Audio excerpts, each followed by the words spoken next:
I'm ashamed to admit that my life at one point was so pathetic that I had to resort to using the men seeking women and one-night stand sections of Craigslist, specifically when I was 28. As you'd expect, most of the posts seemed fake or contained images of really fat, gross, or just undesirable women. That is, except for one. There was a posting with a picture of a cute brunette woman saying on the listing, female 26, looking for a quick hookup. No feelings, no relationships, just one night stand. The thing about this photo was that it wasn't a picture of some insanely smoking hot chick. It was just a normal, decent looking woman making the whole thing more realistic and believable. She left her number on the bottom. I texted her and immediately noticed that she had an iPhone since my iMessage sent a blue bubble. Within seconds, the little gray bubble with the 3 periods popped up, informing me that she was typing. She replied with, "Hi, I'm Jen, but you can call me Jenny." I started to kind of flirt around with her until she gave me her address. As I grabbed my car keys, I didn't know if I should feel excited or ashamed. Minutes later, I arrived to the relatively unlit dead-end block in a rather unappealing area. Second thoughts were popping up now. I shot her a text asking which house she was in. She responded 209, the last house by the dead end. I pulled up to the last house on the street, and sure enough, the little porch light revealed the number 209 stamped onto the house. I'm not gonna lie, it was a shitty looking house. Tiny, single floor, tall grass, and whatnot. I was really doing this. I got out of my car and knocked on her door. There was no answer. Suddenly my phone vibrated. Jenny texted me, telling me to come around back. Why? I asked. The gray bubble indicating she was typing something popped up, then went away. I waited for her to type something, but she didn't. I was a desperate, pathetic man, so against my better judgment, I made my way over to the wooden gate and latched it open. I walked very slowly into the opening of the backyard and froze. I looked up at the windows of the dark house, and my heart skipped a beat when I saw someone staring down at me from one of the top windows. The moment they noticed me, they moved away, and the blinds closed. It must have been Jenny, I was thinking to myself. My phone vibrated. She texted me saying, "I'll be right out, just brushing up." I was shaking now. I don't know if it was because I was nervous about hooking up with a woman for the first time in over a year, or if I was nervous about the weirdness of the situation. I could swear I suddenly heard a stick or something crack from further in the yard. Curiously, I flipped on the flashlight on my iPhone and aimed it over to that corner of the yard. My heart must have flat out stopped for a few moments when I saw what I could swear was an arm moving behind the wooden shed in the corner. I turned off the flashlight and somehow silently left the yard and got back in my car. Before I could shut the door, I heard a window from the house slam open, and a deranged, lunatic-sounding woman who I couldn't see screamed, "Wait, don't go." When I was pulling away from the house, the front door opened, and I heard a loud pop sound. I floored it away from there, and about 5 blocks up, I pulled over and realized I had a flat. They had shot my tire. I tried to get the car as far away from this town as possible before calling roadside service to set up my spare tire. The repair guy found the bullet still in the flat tire. He believed my story and did me a favor of vouching for me in front of a cop. There were 3 people who were arrested, 1 filthy-looking woman and 2 redneck-looking men. They stood trial and were found guilty of God knows what, I don't remember. It's funny, they were too stupid to even evacuate the house after pulling something like that.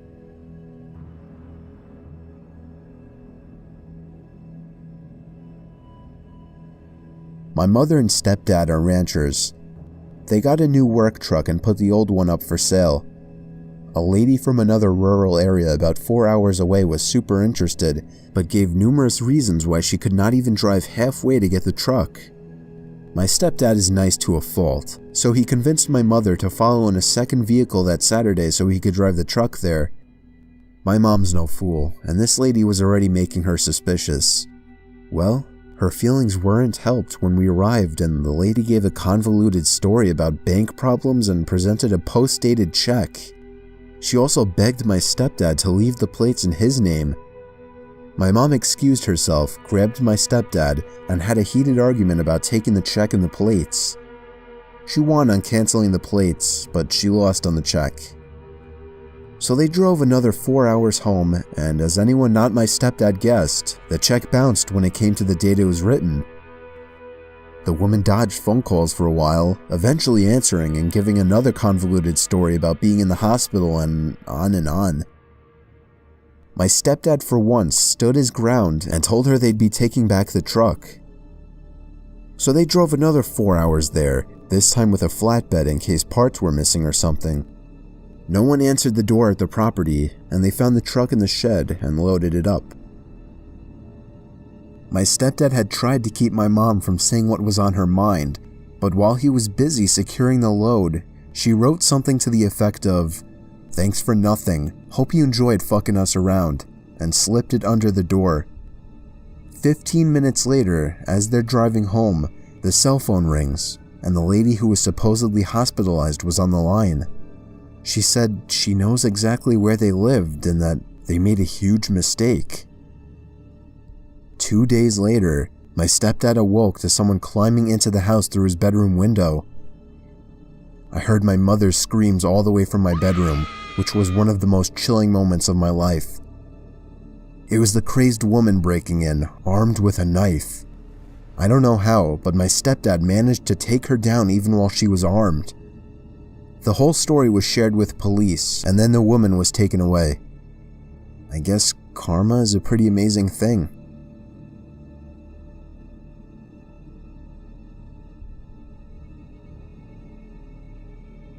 This story took place a long time ago, back in 2002, when Craigslist was in its early years. Many wouldn't know, but back in those days, Craigslist was a lot different. It was a lot more so an online garage sale, or just a place where people would list old things that still had some value that they were willing to give away. I got a basketball hoop, a hockey net, and a spoiler for my car, all free in perfect condition in that same year. You'd be lucky if you found something like that these days. Anyway, me and my son were dying to buy a hockey net so we could practice in the cul-de-sac we lived in. For the record, this was before I got that free one I mentioned. Wouldn't you know it, on Craigslist there was an ad for a slightly used regulation-size hockey goal for only $50. It came with a puck and 2 slightly used hockey sticks. I still have a picture of that ad to this day. It seemed like the perfect deal, but he lived about 2 hours away. I called the number he had listed, and he sounded pretty normal on the phone. He had a pretty deep, dark voice, but nothing that would be off-putting. I remember his voice being a bit emotionless. He agreed to meet halfway due to the distance, said he'd put the stuff in the back of his pickup truck. He said he could only come after he got off from work though, which was much later in the day, way past dark. We agreed to meet at some rest stop off the highway.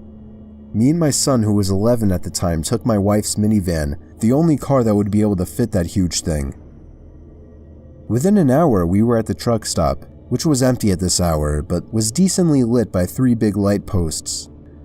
I parked right under one of the lights and waited. A pickup truck pulled in off the highway right on time. He stopped right in front of me. I went over to his window, but then noticed there was nothing in the back of his truck. "You Steve?" he asked me. "Yep, that's me," I said. "Alright, my buddy's bringing in the stuff with his truck." The guy pulled up behind my car and put it in park. I suddenly had a bad feeling. I told my son to get back in the car and lock every door except mine. 2 more pairs of headlights came off the highway into the lots, surely enough pulling up next to me. And, not surprisingly at this point, there was no hockey equipment in either one of them. My heart was racing. I was worried. Not for me, but for my young son who I for some reason brought with me on this trip.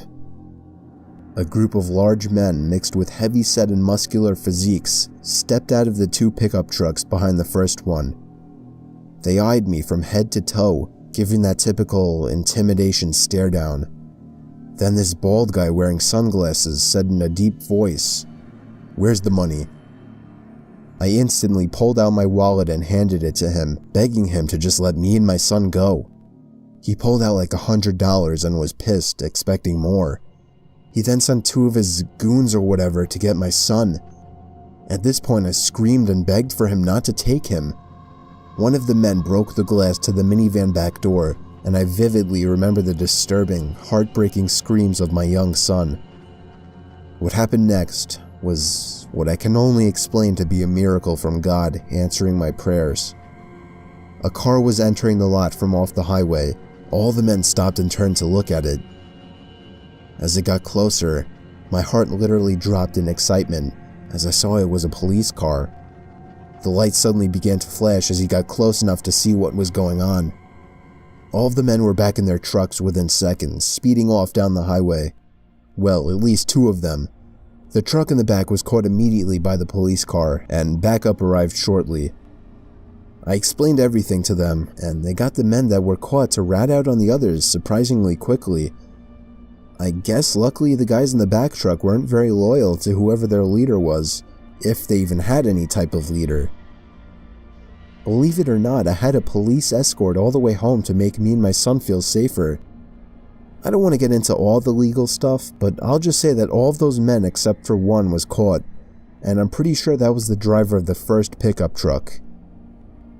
Needless to say, my Craigslist days weren't over at that point, but I have always been much more protective of my son and much more cautious of Craigslist meetings since then.